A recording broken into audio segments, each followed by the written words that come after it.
Look at your condition. Even the smile on your face isn't yours. It's borrowed. It's based on someone's opinion, someone's approval, someone's applause. You're not even living. You're just acting to show off.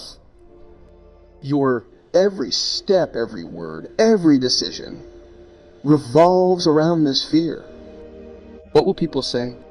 And a person who is driven by what people will say is no longer a human being. He has become a puppet of the crowd. He laughs like the crowd, cries like the crowd, thinks like the crowd thinks. You crave praise so much that you're ready to sell your soul because inside you are empty, incomplete, afraid.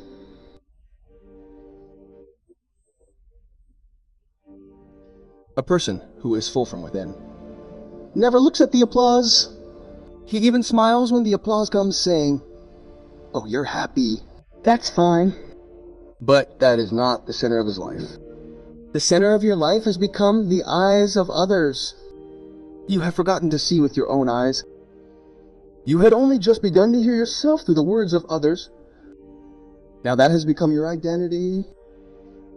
False compliments taste sweet like honey. And true words taste like poison because true words mirror you. You avoid them.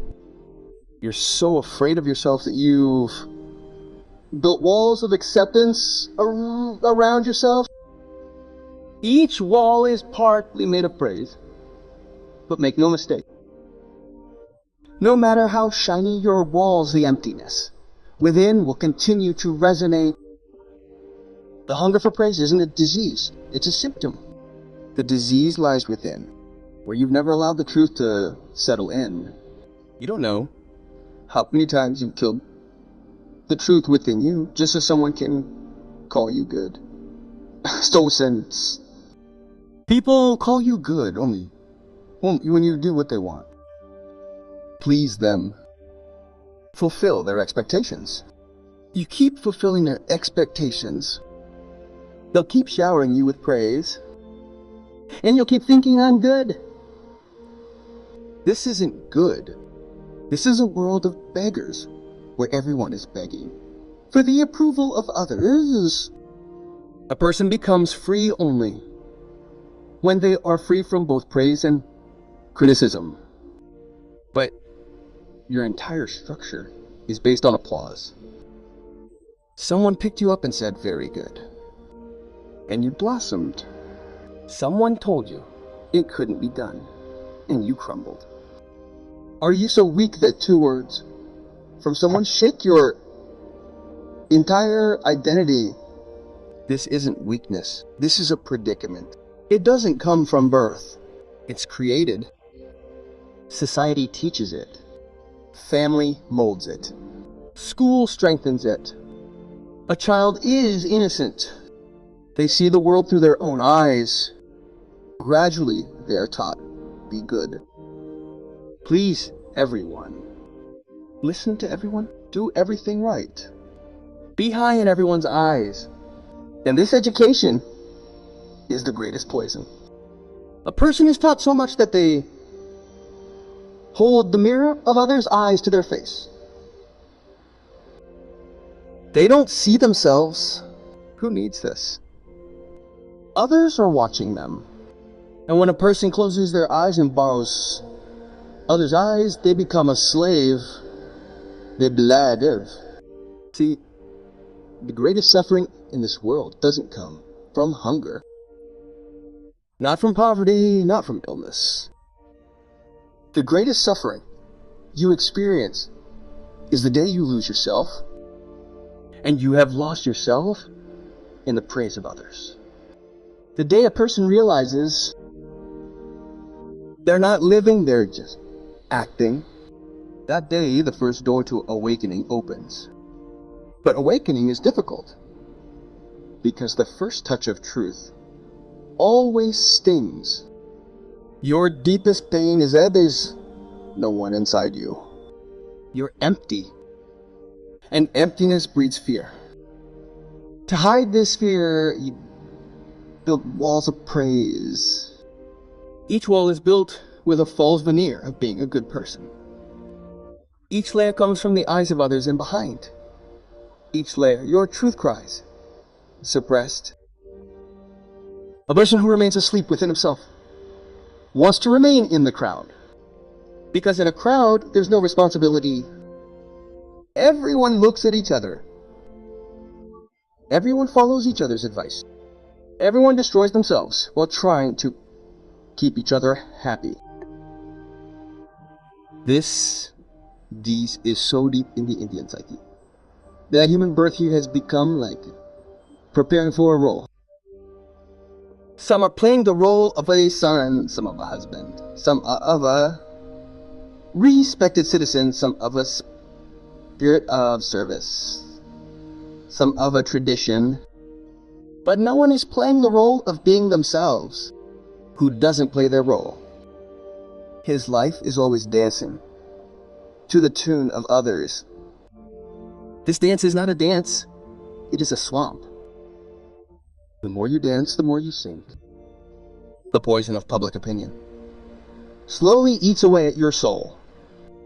You don't even realize when you close your eyes and start living wearing someone else's face. You don't want praise. You beg for it. And begging has never given you dignity. You know why? The crowd likes you because you fit the mold it wants. The crowd fears those who know themselves. Such people don't succumb to praise. Such people hold a mirror up to the crowd. And the crowd doesn't like mirrors. It loves a story.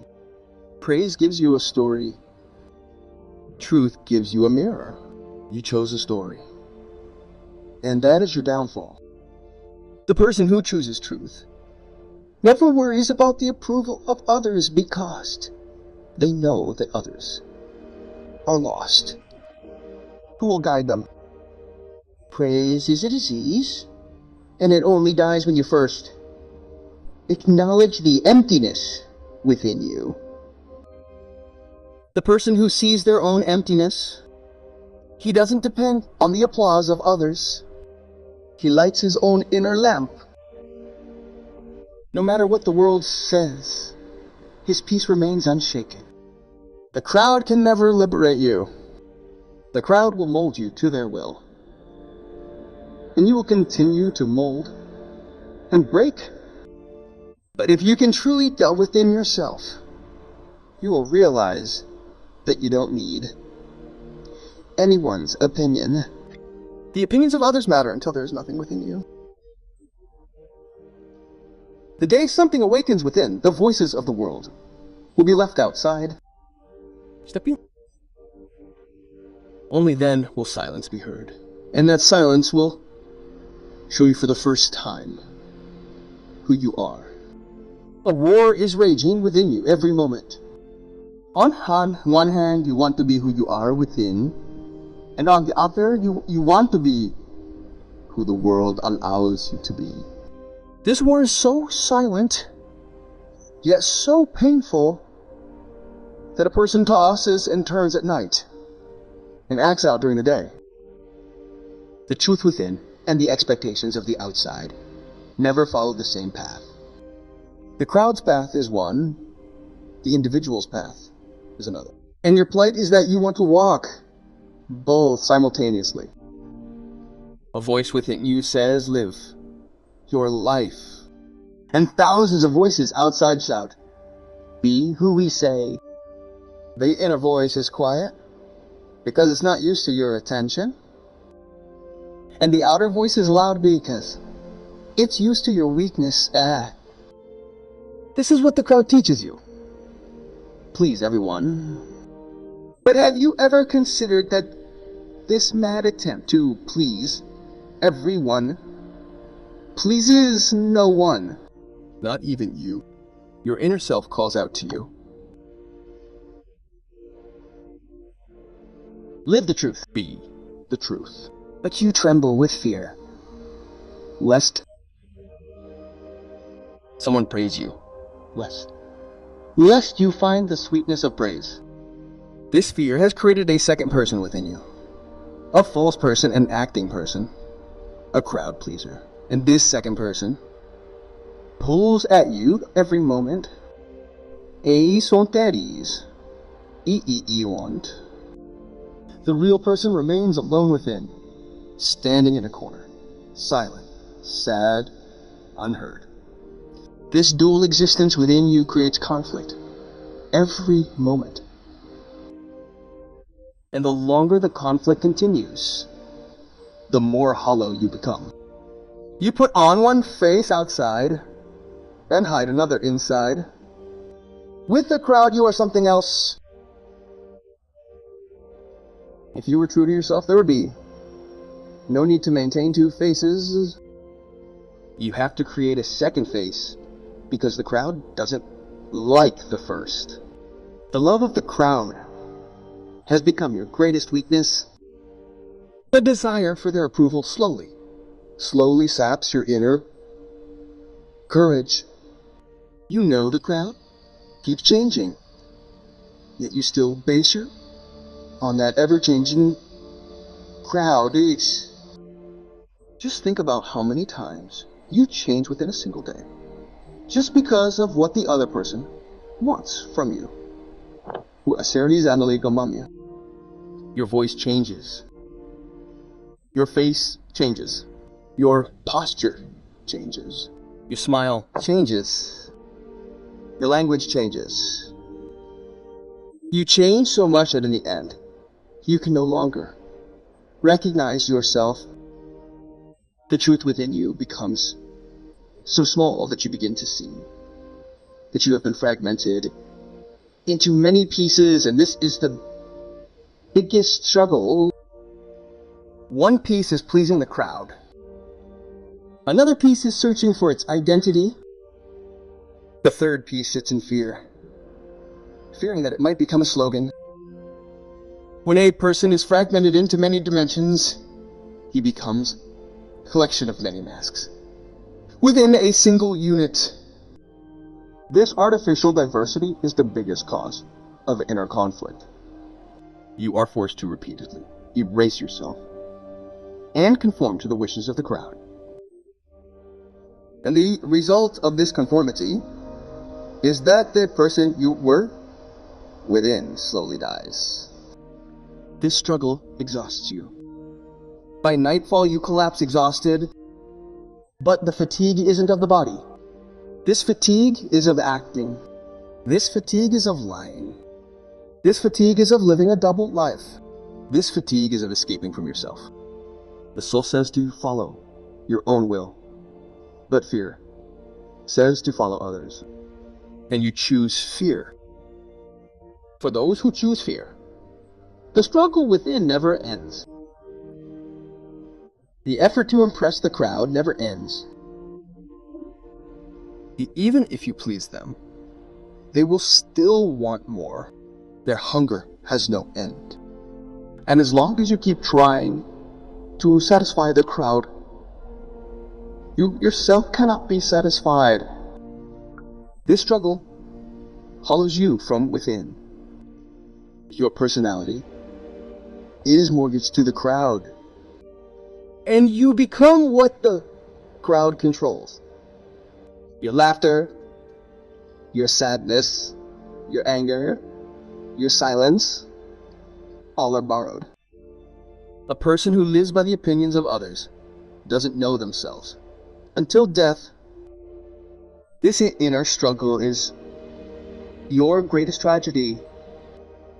Now understand the strangest truth that always shocks a person. The very thing you've been chasing all your life is the very thing you're moving away from the most. You crave praise.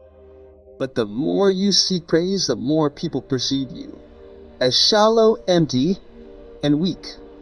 And weak, because seeking praise is a declaration of weakness. You think that if people say something nice, you'll be elevated. But the opposite happens. The more power you give others, the more they diminish you. This is the greatest paradox of the mind. A person who wants to impress others never becomes influential. Ikha arabi sa irupexino. Because to make an impact, the desire for influence must die. A person who is full from within, his presence alone is enough.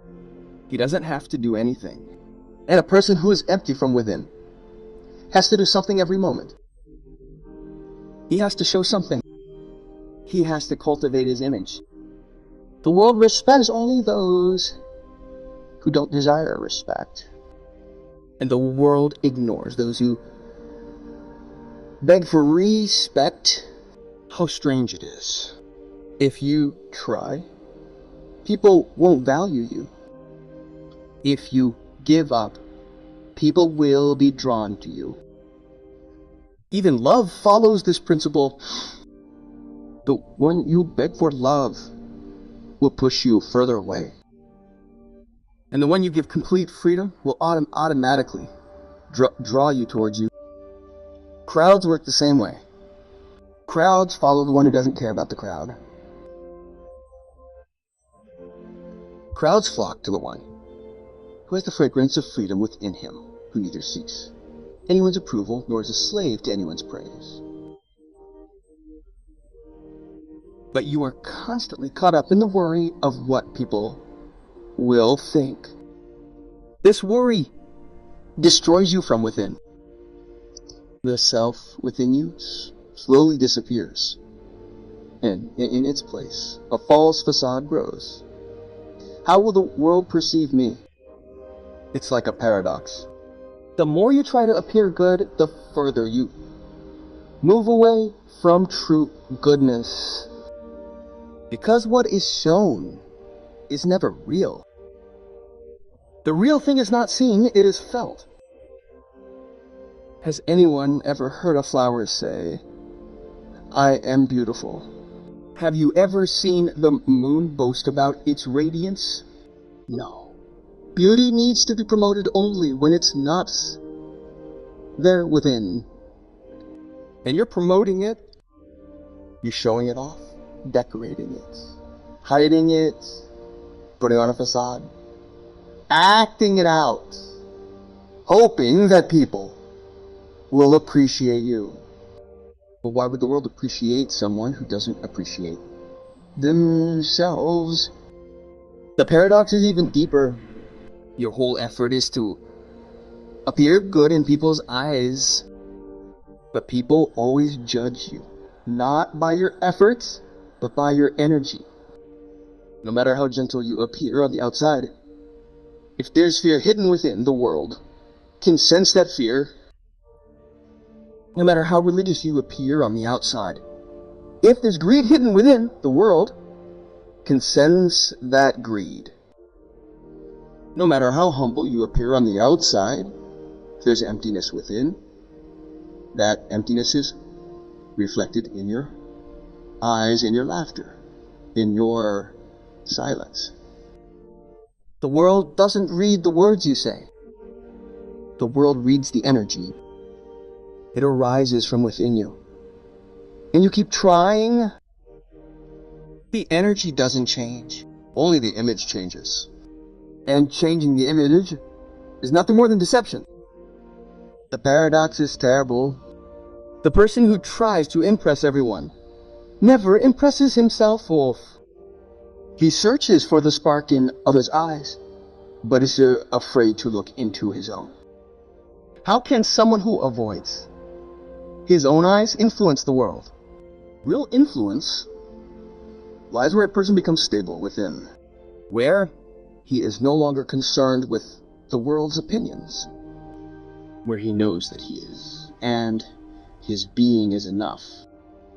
Upon reaching this state, a person's contradiction ends. He no longer plays two roles. He becomes one. And this oneness is man's greatest power. The world considers only the person who accepts himself unforgettable. And the one who accepts himself is no longer dependent on anyone's praise. This is the essence of the paradox. The person who seeks praise does not receive it. The person who gives up praise is pursued by praise. Now that you've seen how much the hunger for praise has broken you from within, it's time to understand the path that can free you from this poison. Kiss me, the ace and decimals. Change doesn't come from outside, nor does it come from any preaching. Change can't be forced upon you. Change grows within, just as a seed. Sprouts slowly, making its way through the dark soil and growing upward. Change is the same. It's not forced. It's a gradual, silent explosion. And this silent explosion only happens when you see the truth within yourself for the first time, without running away, without reasoning, without any mask. This is the first step to change. You must first examine why the hunger for praise arose within you. This hunger doesn't come from outside. It comes from an inner emptiness. The one who is full from within doesn't seek anyone's approval. The one who is empty from within seeks applause everywhere. Your real illness isn't the fear of praise, but the fear of rejection. You think that if people don't accept you, you will become nothing. The first step is to recognize this fear. And once you recognize it, fear gains its power. The reason you live in the eyes of others is that you've left your own vision far behind. You've stopped seeing yourself with your own eyes.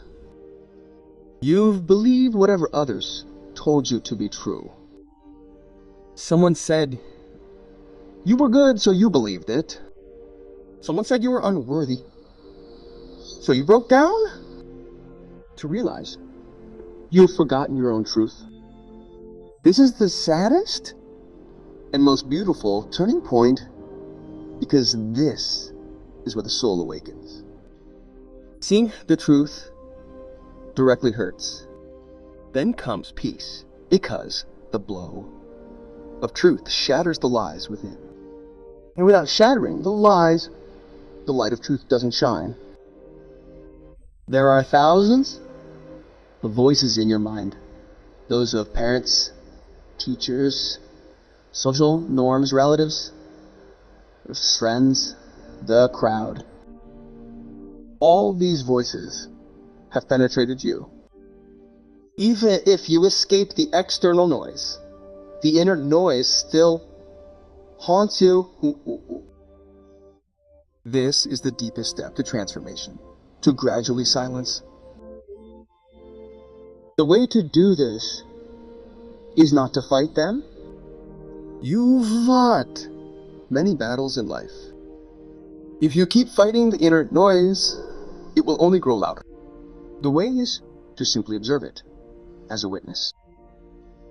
Just as you watch a crowd pass by without joining in. Observe the voices, don't chase them. Gradually, they will lose their intensity. And the faster they fade, the faster your own voice will emerge. True transformation begins when you first realize that there is a place within you that is untouched by anyone's opinions. A place that no one can reach. A place that is unchangeable. You can only find this place in silence. Silence is not a practice. Silence is a fall. You fall, you let go. You slowly descend within yourself, and suddenly you encounter the most beautiful part of yourself.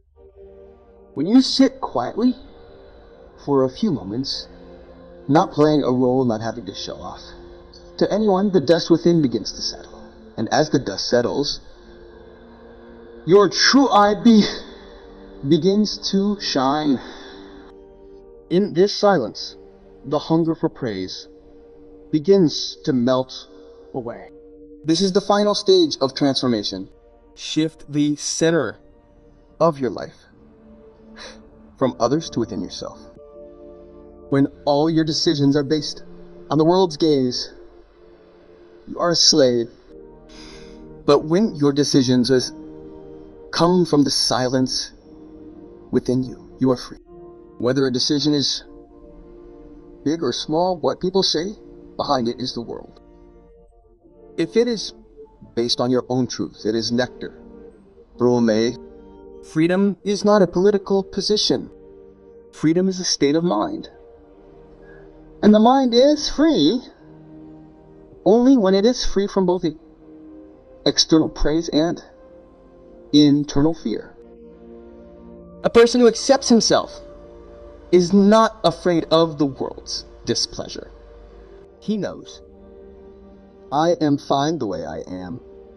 The inner conflict ends in such a person's life. He is no longer divided into two parts. He becomes one, and this oneness is the true meaning of meditation. Oh. Now where we have reached, words fall short, because all that could be said has been said. Now what needs to be understood will be understood not through words, but through silence. For so many years, you have listened to the voices of others, their praise, their criticism, their expectations, their perspectives. Now for a moment let all this fall away. Just as a tree sheds its dead leaves, you too must let go of these voices. Don't stand under them. Step into a place where there are no voices, no expectations, no masks. There is only you. This is where you first enter. Your true self, the hunger for praise, robs you of your being, and silence returns your being. As you descend within, you will find a quiet place, very deep, very still, very familiar, yet as if you are meeting it for the first time. No words can touch that place. No social opinion can touch that place. What will people say about that place? It cannot even touch it. In that place, you are free, completely free. Neither can anyone's praise lift you up, nor can anyone's criticism bring you down. The person who has entered this silence rises above the opinions of others throughout their lives. They neither please people nor fight with others. They simply become themselves. And the one who has become themselves is unaffected by whatever the world may call them, because the center of their life no longer resides outside but within. When your decisions come from inner clarity, your steps become lighter. Your breath deepens. Your eyes grow fearless. And for the first time, your life is yours. The hunger for praise is darkness. Silence is dawn. In darkness, you stumble. In dawn, your path reveals itself. Now, at this moment, if you close your eyes, you will feel that everything is quiet. Within the silence, there is a slight pulsation, a slight energy, a slight warmth. Feel it. That is you. That is your center. That is your truth. As long as you have chased external sounds, you are far from this center. Now slowly return to this center. This return is not difficult. It is simply a forgotten path. Once remembered, you can never lose it. Remember, the person who has gone within himself does not sell his truth for the praise of others, and the one who sells himself may receive millions of praises, yet remain empty inside. Ultimately, life is simply this: returning within yourself. And turning back doesn't come from any spiritual practice. From any scripture, but only from the light within. It comes only from the courage to see the truth. The words end here. What remains is silence. And silence is the true meaning of this discourse. Stay here. This peace is yours. This is you. This is life.